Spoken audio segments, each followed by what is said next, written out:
மிளகாய் தான் வாங்க படிக்கல. இங்க பாருங்க எவ்வளவு சூப்பரா இருக்குன்னு.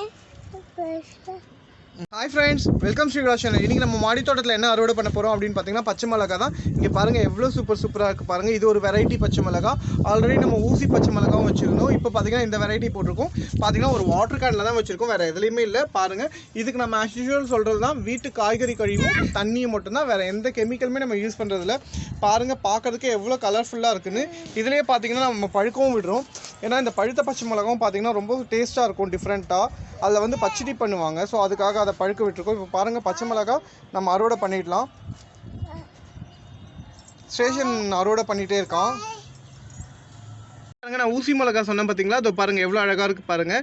இப்போ தான் வச்சுருக்கோம், அழகாக பிஞ்சு விட்டுருக்கு பாருங்கள். இங்கே பாருங்கள் எவ்வளோ க்யூட்டாக இருக்குது பாருங்கள், பார்க்குறதுக்கு எவ்வளோ சூப்பராக இருக்குது பாருங்கள். இது பார்த்தீங்கன்னா ஒரு ரைஸ் பேக்கில் தான் வச்சுருக்கோம். பாருங்கள் எவ்வளோ சூப்பராக வந்துகிட்டே இருக்குது பாருங்கள். இதில் முட்டுலாம் விட்டுட்டே இருக்குது. ஃப்ரெண்ட்ஸ், இப்போ பாருங்கள் பச்சை மிளகாலாம் ஸ்டேஷன் పచ్చ మిளగా సే బాయ్ బాయ్ చెప్పు. Okay bye.